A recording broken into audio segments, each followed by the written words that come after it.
Welcome to Healthcare IT Today. I'm John Lynn, together with my colleague and friend Colin Hung. The world of technology and healthcare, ever changing in new and novel ways, and that's why we love this stuff. So join us as we discuss the latest healthcare and health IT news, meshed together in new ways which help generate ideas and new perspectives. Plus, we'll have a little fun along the way. Today, we're going to be asking the question, where are they now? Looking at a bunch of different topics, and be sure to follow the show on social media at the hashtag HITSM and our personal accounts at TechGuy and at Colin_Hung. Plus, check out our 19 years of health IT content at healthcareittoday.com. Colin, tell me the truth. 20 years ago, did you think you'd be a blogger and a podcaster when you grew up? I did, I did not. I did not think I would be in the media doing what we're doing, but I love it. And but even doesn't have to go back 20 years. I mean, we were, in preparation for this episode, John, we went back and looked at some of the old topics we covered on this podcast, and it's just amazing to see some of the topics that we covered. Yeah, I don't remember who I was talking to, but oh yeah, I was at the Barrel Institute conference. I was talking with someone who'd been around for a long time, worked at Epic, all these things, now working at a different company, and I mean just the amount of change that has happened in the years that we've been doing it, and even the last 4 years, but 15 years, like dramatically different, and it's crazy to see all of the things that kind of developed and became what we have today. Yeah. No, it's fun. It's fun to look back. And that's going to be today's kind of topic. We're going back and looking at topics that we've discussed and kind of just asking, where are they now? Some of them might be relevant, some of them may not be. So right out of the gate, John, got to go with one of my favorite ones, blockchain. Where is that now in healthcare? Mostly dead. Is that a Princess Bride reference? He's not dead. It's mostly dead. I think it's not that blockchain is dead, and certainly in the cryptocurrency space, it's still alive and well in a lot of different interesting ways. But I think that the hype around it is dead. And now they're like, oh, okay, how can we really use this? And there's a few categories where it could be useful and where some people are using it, but it's not it's not AI. Right? Like AI, we look at it and it's like that's going to transform so many things.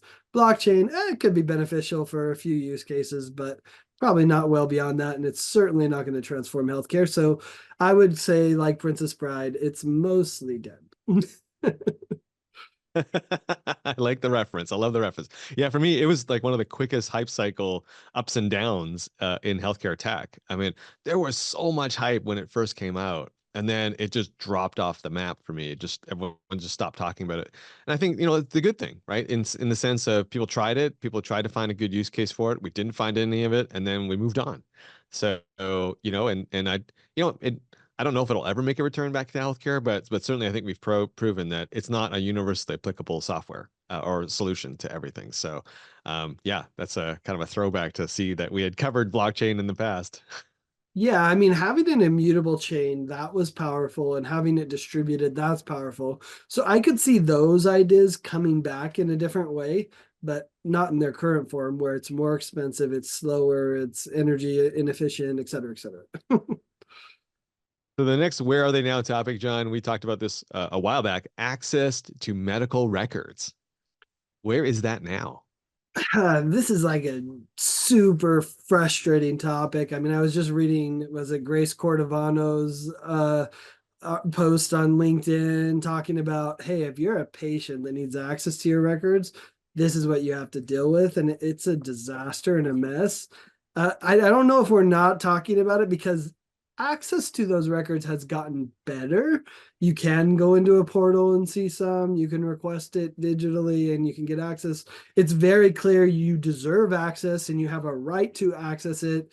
And so maybe that kind of quelled some of the discussion where it's like, yeah, you do. But in practice, if you're a patient with multiple specialists and multiple organizations, this is still a huge problem. But we really aren't talking about it as much, I think, because there are options to get it. They just kind of suck because healthcare is so fragmented.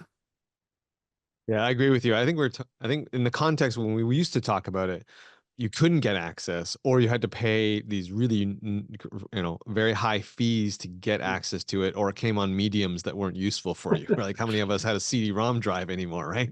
It Um, gets mailed to you.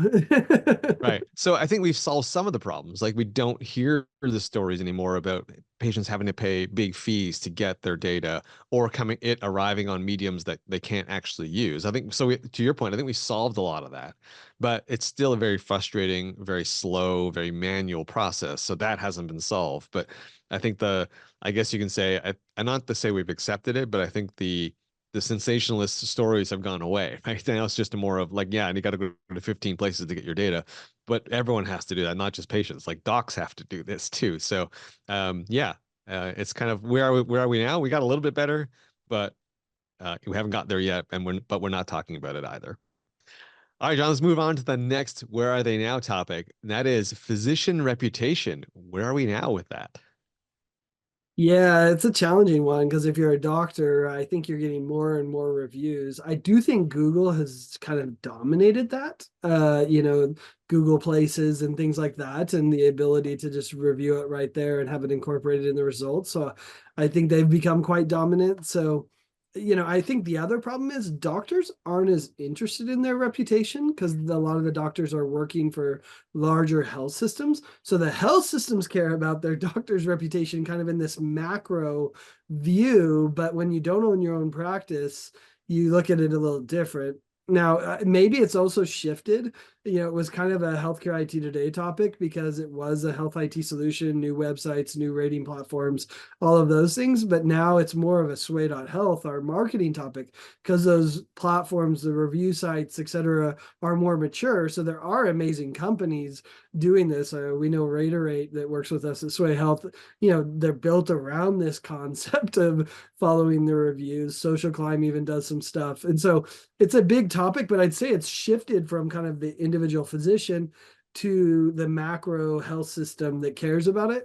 With the exception of course, every doctor hates seeing a bad review, but Yeah, it's funny. I think we're still talking about this topic, but you're right. It's morphed. I think before there was this, but way back then when the topic first came up, there was this theory that we would all be making decisions using this data as one point to make decisions. And although I think that's true for some types of docs, some specialties, I think for for many others, it doesn't matter because there's so few of them. You're just basically going to see who's available, right? Like, you don't have the luxury of being able to compare and contrast multiple options here. You probably only have one or two. So in those instances, I think physician reputation means a little bit less versus one where I have like 10 different options I can go and see, either because that's my plan allows that or just because I'm in that kind of an area where I actually have so many options. So, yeah, I still think it's important, as you said. I think Google's come to dominate this just because of the map functionality and all the things that Google does. But I still think it is something that people care about. It's just not getting as much press and as much airtime as it used to. This is a bit of a cynical view, but I wonder if, everyone's kind of figured out how to game the system to make sure their good patients are reviewing them. So now everyone looks good. And so that's why it's less of a topic because they are using tools to drive them to, because what happened is initially it was a wave of all the people who were just pissed off. And then they're like, wait, I need to tell my patients that are happy to go review me and let's overwhelm the system of that, not let a few people that didn't have a good experience ruin it. So I don't know if that's evolved.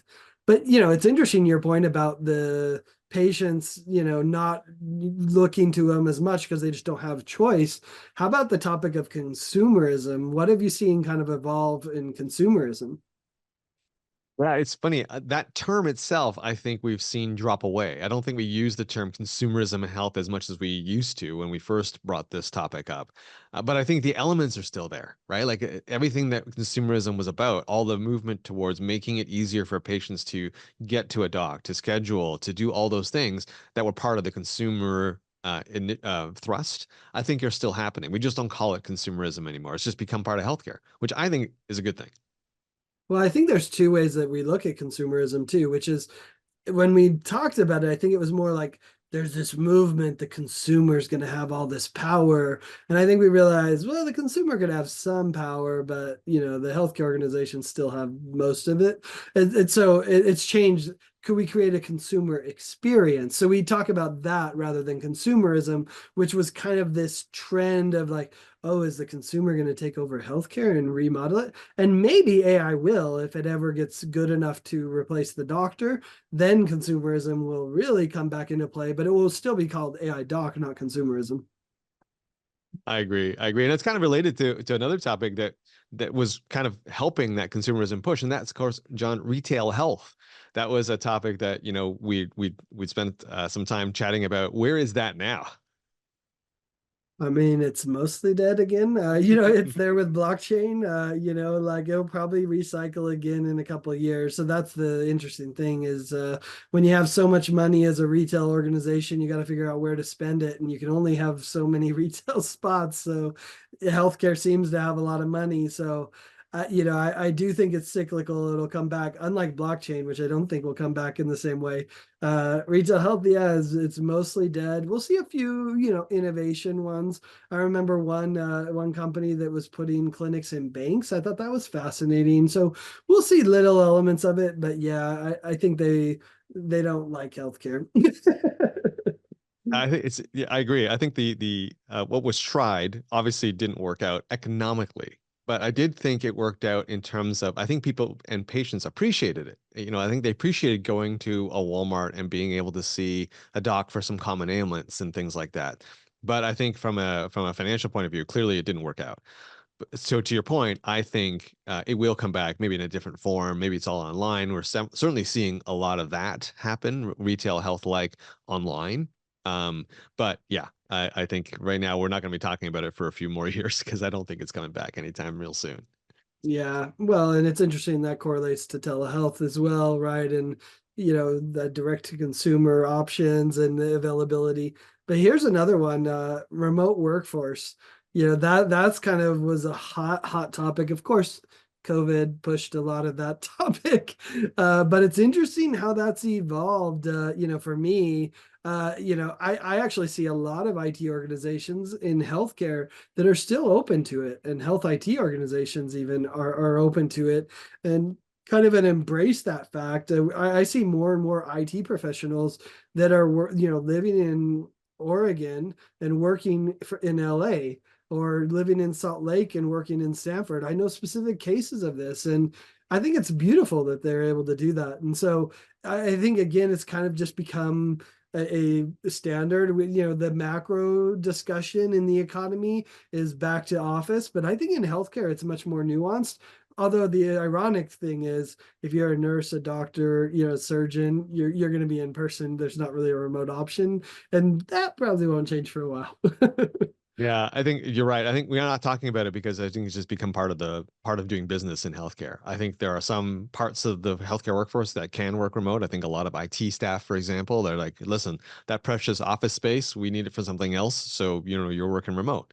I Yeah. also think that some specialties like radiology do lend itself very well to working remote, right? We're hearing about people being able to read at home and all the security that can come along with it and to be able to enable that. So Yeah.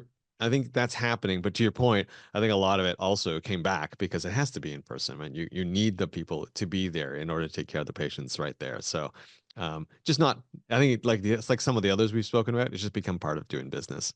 Yeah. Medical billings like radiology, it can be done remotely too. There you go. Hey, if you're just tuning in, you're listening to Healthcare IT Today with John Lynn and Colin Hung. Today, we are asking the question, where are they now? Where are some of these topics that we talked about a long time ago? Are they still relevant today? Next up, John, is a topic that's near and dear to both our hearts, healthcare social media. Where is that?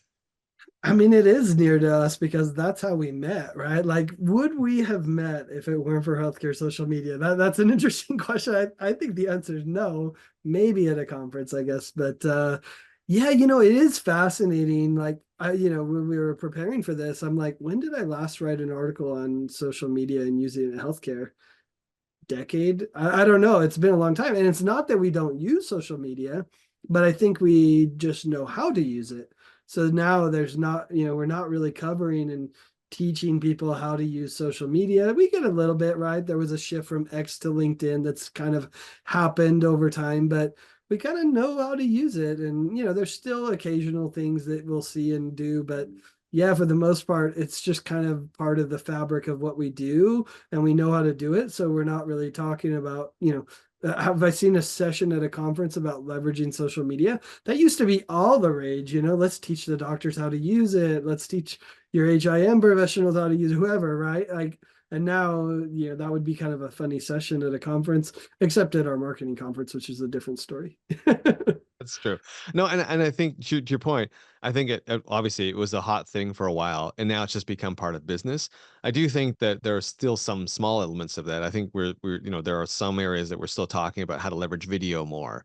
How to use or leverage influencers on social media, right? So it's kind of, I'll call it, we've moved up a level. We're in a higher plane, right, of using social media. We're talking about how do we leverage like influencers on those platforms, as opposed to should we or shouldn't we, how to do those things. I think in our daily lives, we've all become aware of and use social media in some form or fashion. So it's less about talking about the topic anymore. It's just part of doing business. Well, and that's one of the other challenges that we face. If you were to start a new social account right now, building a following is just miserable because we're not in the follow unfollow mode, right? Where there people are discovering. It's like you either have an audience or you don't. Building an audience is really hard. It is really hard. Well, and speaking about something that was really hard at one point, John, online scheduling. Where is that topic now?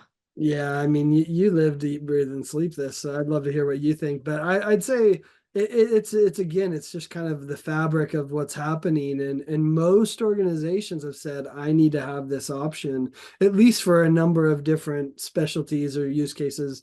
Like if I'm a primary care doctor, why wouldn't I do this? It just makes sense, right? I think there's some specialties that maybe are a little harder to do than others, but even cancer docs, right? Where, the patient needs to come in every week or every other, week, like they know the rhythm, they know how long it needs to be, like let them have some flexibility, give them some power as patients. So anyway, we know how to do it. We know where it can't be done or shouldn't be done. It did take a culture shift, but I'd say now it's just part of the fabric of most healthcare organizations. Yeah, I say we're not talking about it because I think most people have initiatives to implement it. I Hmm. still think there is a lot of resistance to it. So I think, we hear stories still at patient experience conferences where there's a struggle internally to get some departments, some docs to come on board.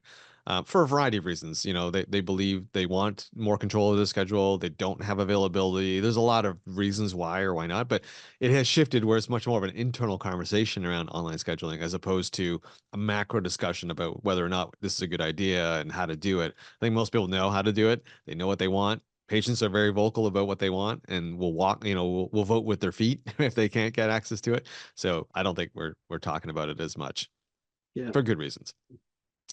Uh, RPM, John, what do you think about that one? This one's an interesting one. It is tricky. And I think RPM's been kind of like AI. I always say marketers ruin everything. I think RPM has morphed into like such a wide variety of things, probably because the number of sensors, cameras, video, LiDAR, et cetera, et cetera, et cetera, right, can monitor more and do really cool things with it. But I think that what's interesting is we aren't talking about it as much. And it's not clear to me exactly why it is. A part of me thinks it might be that the business models just aren't playing out there the way we thought they would. I don't know if the data is not medically relevant enough or if, like, I don't know. Like, I think we have some success stories and those are going well and they're rolling out. But, it certainly wasn't the panacea that we thought it could be able to, do mass prevention of illness.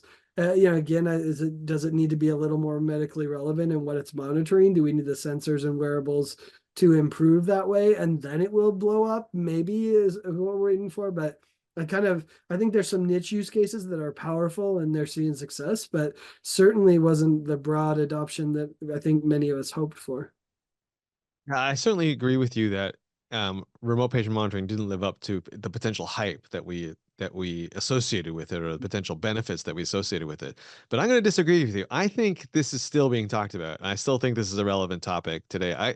You know, you can't go to a conference and not see some new wearable, some new thing. So I think there's a lot of investment still happening And I certainly hear and see a lot of movement towards care at home initiatives, taking care of patients in their space as opposed to trying to build more hospitals. So I think it's being spoken about, but maybe not specific RPM. I think just RPM gets baked into these kinds of discussions around I need to care for patients outside of the four walls of my hospital. How do I do that? Well, you'll need a remote patient monitoring element of it. Maybe not with a wearable, maybe with something more sophisticated. But those devices and those kinds of things, I certainly see. In fact, we did one recently at HIMSS where I interviewed Caregility folks, right, that are kind of doing virtual care, remote monitoring with inside the hospital. So, I mean, I still think it's a good topic, a hot topic, and something that we're still discussing today. Yeah, the enterprise element is good, and then the at home is definitely going that way. There's a topic I want to hear from you because I know you're so passionate about it, is SDOH, and maybe we could throw in health equity there as kind of a related one. But where do you think we're at on that? Yeah, sadly, this one has not been spoken about much to my disappointment because I still think it's an important, very hot topic. I think SDOH I think it's so hard to fix. There's no one silver bullet. So I think the SDOH discussions we had back then were more about surfacing the data to show that this was a problem. And I think we did a good job at that. But then the next step of, well, how do you solve that? That became less clear. And because it wasn't very clear, I still think we're struggling with it. But when you have this sort of amorphous problem, a societal problem, some would say, it's hard. And so I don't think it's gone away completely. I just think it's kind of, it's at a simmer level, I think. And then the problem with health equity, and I did an interview with on this topic not too long ago at Vive. I think unfortunately health equity got lumped in with DEI. Mm. And I think so I think right now DEI is going through a trough, a valley, right, of popularity, obviously. And I think unfortunately health equity kind of got lumped into that. And I don't see them as the same thing. But I think right now it's just really hard to get a health equity initiative off the ground and to even get it funded. So I think unfortunately it's just something we're not talking about.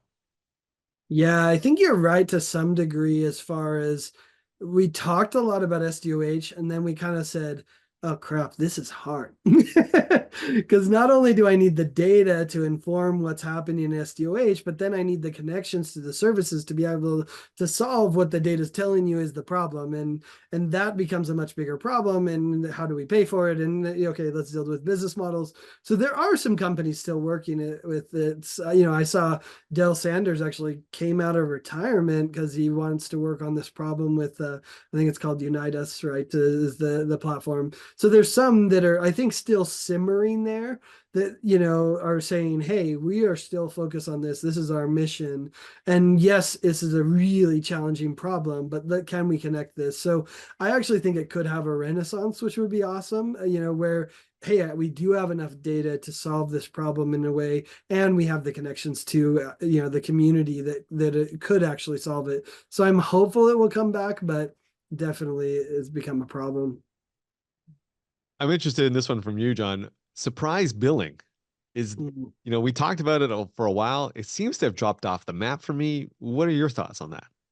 I think we all just got angry once the transparency law came in and then the hospitals published their rates and everyone looked at it and said, this is like reading hieroglyphics that I dug out of, some tomb in Egypt. It doesn't make any sense to me. You know, this isn't transparency that I want, right? And so, sure, I think hospitals are a little more aware of sending a surprise bill and trying to be a little more transparent with patients in the organization. But I think, between hospital transparency, which kind of doesn't exist in a lot of ways, and the surprise billing, which now healthcare organizations are trying to address, so that doesn't happen. So you're still saying yes to that $40,000 treatment, but we're going to tell you up front, hey, it's $40,000, so right? At least I guess that's a good change to some degree. But yeah, the surprise billing and pricing transparency are two things that we kind of looked at and said, this is really screwed up, but I don't know how I solve it. Yeah, I agree with you. I don't think it's talked about. Unfortunately, I think it's not talked about because we haven't got a solution for it. So I think it'll probably come back when it becomes a problem again that politicians and others want to solve. I just think right now there's not a motivation to solve it. There's other bigger problems, and which leads me to my next one, John, for you. We talked about this a lot. Healthcare disruption. Where is that? Is it coming? Yeah.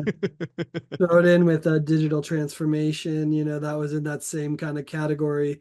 I think what we realized, and I think most big tech companies have even realized, they're like, we're going to disrupt healthcare. And then they looked at it and they're like, no, we are not going to disrupt healthcare. Like, that's too hard. Maybe I can make it a little more efficient. I can do incremental changes, but I think the Borg that is healthcare is really tough to disrupt. So I think, we still hear it occasionally. It's usually a startup company that then 6 months later realizes, never mind, we're not disrupting healthcare either. Yeah, I think rightfully that term healthcare disruptor is now people roll their eyes when people say it. I think before it was kind of a cool thing, it was an interesting thing, it was an interesting concept, obviously. But the reality is, for anyone inside, healthcare is a behemoth, right? It's very, very hard to disrupt. I think there's disruption that's caused by things, but to disrupt it in a good way with technology is very, very difficult. Digital transformation, though, I think is happening internally, but we aren't talking about it. There's still digital transformation initiatives happening at hospitals. We hear about those all the time.